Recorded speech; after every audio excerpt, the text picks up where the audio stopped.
What up, what up, what up? All right, gentlemen. So we have diagnosed our AC system and now we got to get it cleaned up. So what I'm using is just an AC flush in a can. Just using it to clean out all the lines, get any debris out of there, any old oil, old refrigerant, all that stuff out. Now this is one of the main reasons I pulled the compressor off of the car, was to get all the old oil out of it. So this was originally an R12 system. We are using an R134a, and we need to make sure all the oil's out of the system because the R12 oil is like a mineral oil that doesn't react well with R134a. And the compressor was easy to take off once we had everything else already out of the way, so might as well pull the full 4 bolts and drain the oil out of the compressor. I just used this cup to catch all the oil kind of so I can take a look, see if there was any debris in the oil, see how much oil there was, we could weigh it out. Then we've got our evaporator assembly, our expansion valve in there, and the housing itself holds a lot of dirt and debris.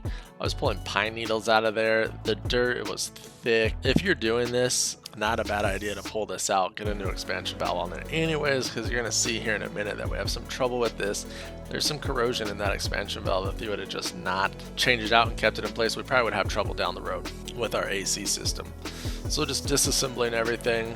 This comes apart in 2 pieces, top and bottom piece, and then there's a styrofoam liner inside of that that lines the evaporator core. And this is just all the dirt that we poured out of there. It was caked onto the evaporator core, so already the airflow was hindered by this. Any coolant ability would be hindered by all the dirt and stuff, so it's not bad to get this stuff out and clean it out once every 30 years. Look how dirty it is. That's after we dumped all the stuff out of it. That was what was left. Soap and water, bring that back right back to life, get it all cleaned up and be ready for the next.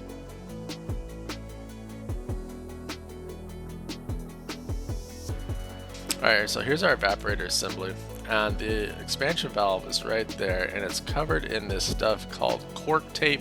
It's like a sticky insulation tape. Keeps that expansion valve so it has the right temperature. And that expansion valve monitors the refrigerant coming off the high side and going in through the evaporator, then that goes out the low side. It monitors the refrigerant that it lets spray into there to keep it nice and cool. So we want that to work properly, especially when we're doing all this work.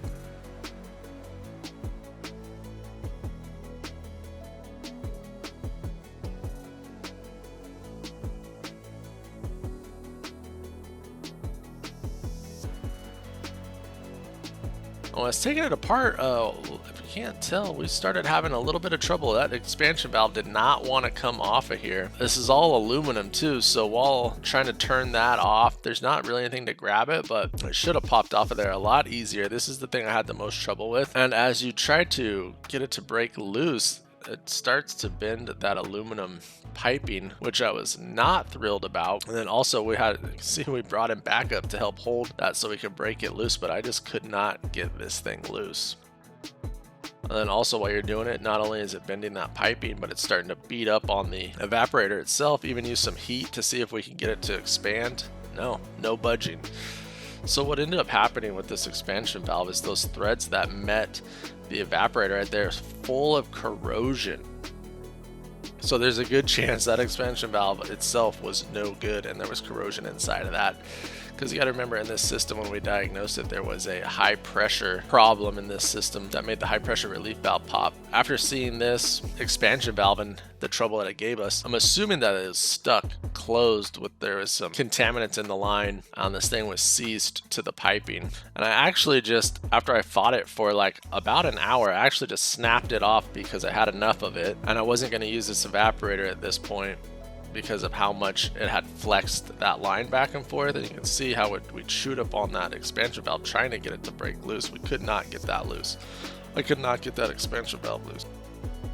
And I just ended up snapping the evaporator because I had enough of it. And I wasn't going to use that evaporator after so much tugging and pulling and twisting on it. But luckily they do make the R134a evaporator for this car. There's still some aftermarket options for it. And that's another reason that I just broke that off too, because I saw that they still made it, and it was worth the $75 just to get the new one and get it in there. It's not a direct fitment, but it did work, and I was able to get it pretty quickly down here.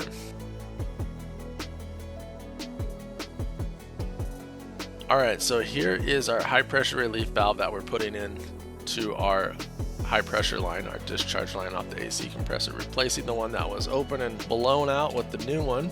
There's the old one, the old style, big, bulky, wore out. Put the new one on, got a new O-ring in there. It's all sealed up and ready to go, back in place. Now my camera starts having issues. If you can see right here, all that flashing on the screen, no other footage was good after that. So the footage of the new evaporator going in and me putting it all back together and putting the expansion valve back on, all got erased. That sucked. But we did get put on. Here's a picture of the new evaporator that we used. It's not a direct fit like I was saying, but it did the job and it worked. I wasn't able to use the styrofoam casing that was on the original evaporator, but I did take some of that cork tape and wrap it around the evaporator sides so it wasn't rubbing on the plastic box, and it kind of insulated it more, concentrating everything to the cooling fins that the air is going to pass over. We've got our compressor back in place, all of our lines back in place, all new O-rings for the R134a system, new receiver dryer, put that back into place last after everything else because I didn't want to expose it to the atmosphere as little as possible. And then we also replaced the straighter valves. Here's some of the O-rings that we had. They were very brittle and broken, no flex whatever left in them. You can see this crack break, so there's no sealing left in those. That was probably half of the battle right there. Was just every old 90s car with the original O-rings in the AC system is leaking somewhere. And they're so brittle and just break apart hard, not resemble an O-ring very much. Then we got new straighter valves too. One of those was really bad, and this gets overlooked a lot, and while we had the system open, it's worth the $3.50 to throw some new straighter valves in there. Comes with the tool to pull them out, just slide them back in. A lot of times that leaks and people overlook it. There's a pile of garbage, and then the new straighter valve kit comes with new caps, which also helps seal up the system as well.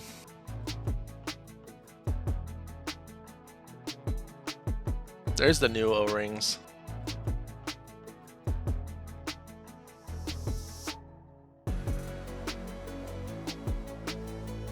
Then we put everything back together and get it all charged up. Spoiler alert, the AC is working.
But we'll have to go over the recharge process on the next one. If you want to see what it took to get this AC system back in order, check out one of these videos right here. And if you want to see what it takes to get your AC system charged up like a pro, check out this video. I'll see you over there. Peace.